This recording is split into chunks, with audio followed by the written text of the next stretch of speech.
ఉప ముఖ్యమంత్రి గారికి రెవెన్యూ మంత్రికి తుమ్మల గారికి నేను మనవి చేస్తున్నా, సీతారామ ప్రాజెక్ట్ విషయంలో, భూసేకరణ విషయంలో, అదేవిధంగా పనుల విషయంలో, నిధుల కేటాయింపు విషయంలో మనం అందరం కలిసి పనిచేసి మరింత వేగవంతం చేయాలని చెప్పి మీ అందరికి కూడా నేను అప్పీల్ చేస్తూ ముగిస్తున్నాను. జై హింద్, జై కాంగ్రెస్.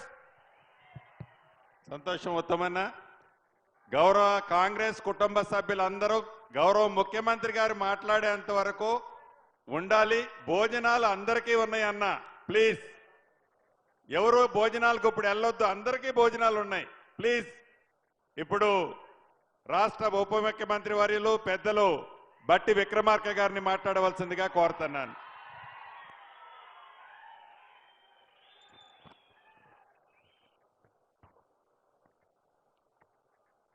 జిల్లా కాంగ్రెస్ కమిటీ అధ్యక్షులు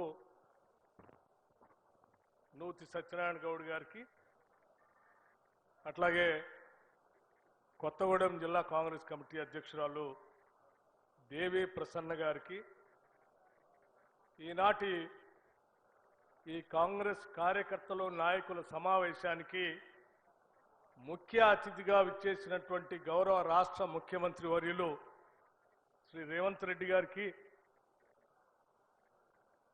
అలాగే సీనియర్ రాష్ట్ర మంత్రివర్యులు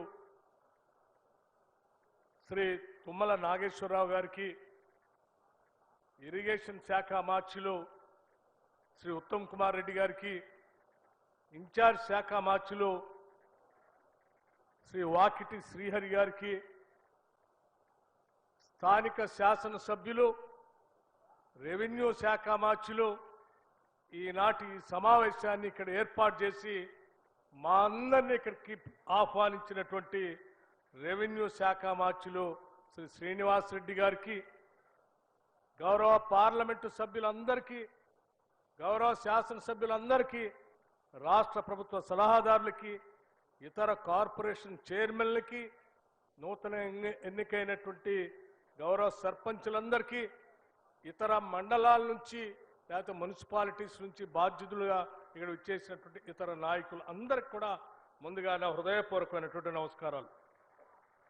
సమయం చాలా కార్యక్రమాల్లో గౌరవ ముఖ్యమంత్రి గారు అటెండ్ కావాల్సినటువంటి అవసరం ఉంది. ఇక్కడ జరిగేటువంటి భారీ బహిరంగ సభ, ఆ తర్వాత సాయంత్రం కేబినెట్ సమావేశం, ఇన్ని కార్యక్రమాలు ఉండటం వలన కేవలం రెండు విషయాలు చెప్పి నేను ముగించి గౌరవ ముఖ్యమంత్రి గారి సందేశం ఇవ్వాల్సిందిగా కోరుతాను. ప్రధానంగా ఈ జిల్లాకు సంబంధించి ఇరిగేషన్, ఎడ్యుకేషన్, హెల్త్ సంబంధించి పూర్తి స్థాయిలో ఇక్కడ కావాల్సిన చర్యలన్నీ ఈ రాష్ట్రంలో ఉన్నటువంటి గౌరవ ముఖ్యమంత్రి రేవంత్ రెడ్డి గారి సహాయ సహకారాలతో మేము ముగ్గురం ఈ జిల్లాకు కావాల్సిన అన్నింటినీ తీసుకొని వస్తూ ఉన్నాం.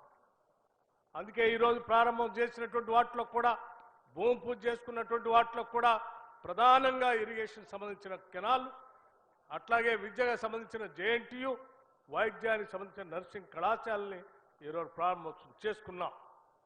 వీటితో పాటు భవిష్యత్తులో ఇక్కడ తీసుకురావాల్సినటువంటి సీతారామ ప్రాజెక్టు గురించి గౌరవ ఇరిగేషన్ శాఖ మార్చులు చెప్పారు. ఇక భవిష్యత్తులో ఈ జిల్లాకు కావాల్సింది ఈ సమస్యలతో పాటు ఇక్కడ చదువుకుంటున్నటువంటి నిరుద్యోగ యువకులకి కావలసినటువంటి ఉద్యోగ అవకాశాలు పనికొచ్చేటువంటి పరిశ్రమలు మాత్రమే పెద్ద ఎత్తున ఈ జిల్లా తీసుకొని రావాల్సినటువంటి అవసరం ఉంది. ఆ పరిశ్రమల స్థాపన కోసం భవిష్యత్తులో మీ అందరి తరఫున, ఈ జిల్లాకు సంబంధించిన శాసనసభ్యుల తరఫున, మంత్రుల తరఫున గౌరవ ముఖ్యమంత్రి గారికి విజ్ఞప్తి చేస్తా ఉన్నాం. జిల్లాకి ఇండస్ట్రియల్ పార్క్ శాంక్షన్ చేయటమే కాకుండా కొన్ని ముఖ్యమైనటువంటి ప్రాజెక్టులు కూడా జిల్లాకి అందించవలసిందిగా మీ అందరి తరఫున వారిని కోరుతూ నేను ముగిస్తా ఉన్నాను.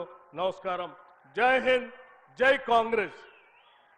అట్లాగే రేపు జరిగేటువంటి మున్సిపల్ కార్పొరేషన్, మున్సిపల్ ఎన్నికలకు సంబంధించి గత సర్పంచ్ ఎన్నికల్లో ఏ రకంగా అయితే 80% సర్పంచులన్నీ ఏ రకంగా అయితే కాంగ్రెస్ పార్టీ గెలుచుకొని కైవసం చేసుకుని ఈ రాష్ట్రానికి తలమానికంగా ఉన్నామో, రేపు జరిగేటువంటి మున్సిపల్ ఎన్నికల్లో కూడా భారీ ఎత్తున కాంగ్రెస్ పార్టీ జెండాని రెపరెపలాడిస్తూ విజయోత్సవాన్ని జరిపే విధంగా నాయకులు కార్యకర్తలు అందరూ పనిచేయాలని గెలిపించాల్సిందిగా విజ్ఞప్తి చేస్తూ ముగిస్తా ఉన్నాం.